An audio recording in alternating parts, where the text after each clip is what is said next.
Hello, hello, hello. Today I'm going to talk about this is a Valentine's special. Today or tomorrow is Valentine's Day here in America. Probably where you're at, it could, depending on where you're at, it could be Valentine's Day already. So I wanted to talk about something very near and dear to my heart. One of my favorite topics, love. What is true, unconditional love, true love? And I make the distinction, the difference, one of the central themes to my existence is love. And I make the distinction between romantic love and true love. And I'm going to make that distinction for you today. I'm going to define for you what love is, because I'll prove it to you. But let me begin with this. I have a book.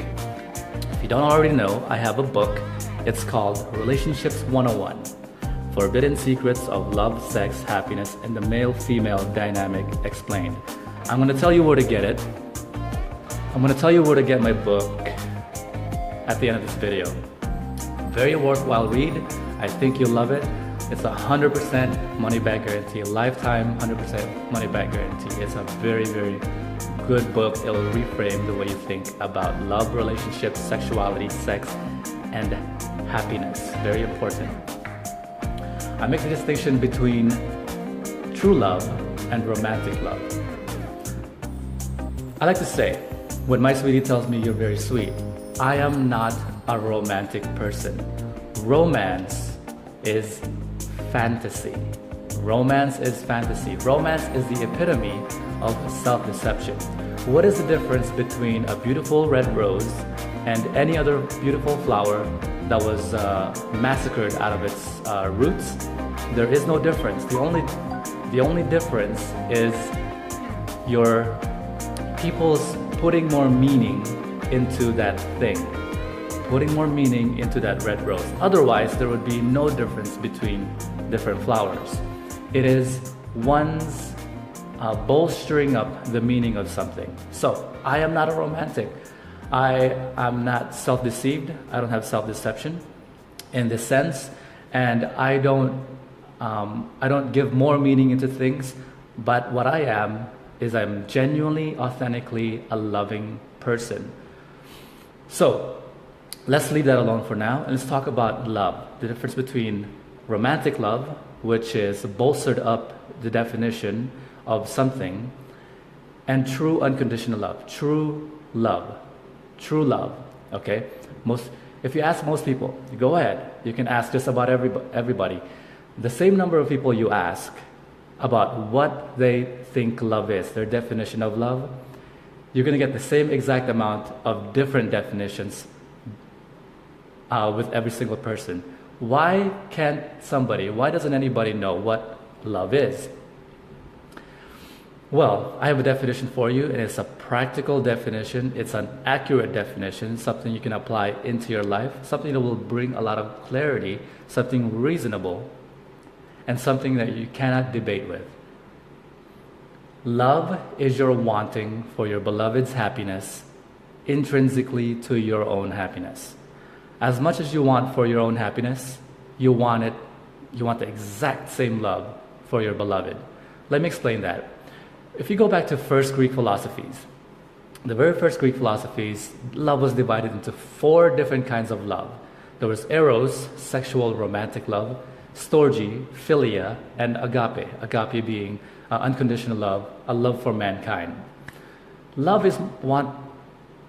True love, true unconditional love is your wanting for your beloved's happiness, intrinsic to your own happiness, which means your beloved's happiness, self-validation, self-acceptance, and self-actualization is essential to your own.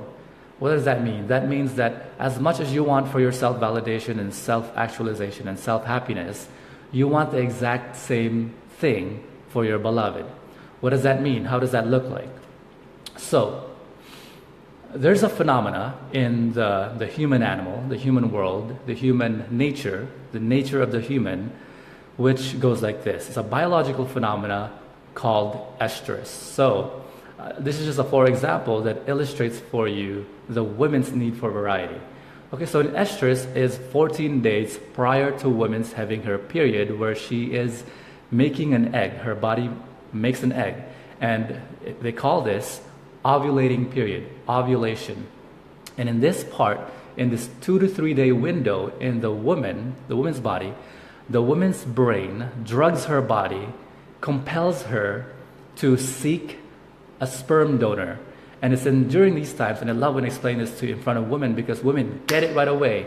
And it's a time in the woman 2 to 3 days prior to her period, 2 to 3 days window, 14 days prior to her having her period, when she's ovulating, when she says she dresses up a little bit tardier, higher cut shirt, lower cut top, and she feels sexier, and she maybe she puts on a little bit more lipstick, and she looks at different sorts of males who are unfamiliar, different sorts of males, and she says, I could do him, I could do him, I could definitely do him. Right, women? Right, ladies? So, she's seeking for a different sort of male, someone who could potentially be a sperm donor, different than the kind of male that she's seeking in a different time of her month. Different time of her month, during these times, she's looking for someone who is unfamiliar, who is not of family, someone who doesn't have the same pheromonal imprint as her daddy. Other times, she's looking for a provider male. This time, she's looking for a sperm donor, a different kind of male. Why am I explaining that to you? I'm proving to you that you must not underestimate the woman's seeking for variety. You must not underestimate that. She seeks for variety. And so, here's my point. When my sweetie comes up to me and she tells me, Jax, hey baby, I saw this incredible guy, very sweet, very compelling, very interesting, very attractive. I'd like to go home with him tonight. I tell her, what I tell her, of course, baby, go ahead. Let me know how it goes, and be safe, and let me know if you'd like me to pick you up in the morning. So, what this inevitably results in is something wonderful and happy and amazing called open relationship, which doesn't mean open legs or open zipper. It means open communication. No secrets hidden, no agendas, no lies, just our completely being ourselves. So when she's seeking for a different sort of male, you can't fake a fetish. When she's seeking for a different person, or she's attracted to a different person for some particular reason, then she doesn't have to lie about it. She can be completely open about it, and it's completely fine. I want for her happiness intrinsic to my own happiness. And the result is, when she's with me, anytime she's with me, when she's with me, it means she's with me not out of obligation, but because of her choosing to and wanting to every single time. And there's nothing more fulfilling than that.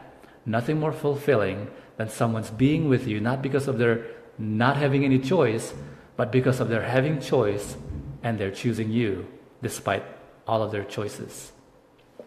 And that's my story. That's my lesson for today. Hopefully you appreciated that. Love is wanting for your beloved's happiness, intrinsic to your own happiness. So the inevitable question I get asked is, Jax, since you're adamantly against sexually exclusive contractual relationships, is it really truly possible to love more than one person?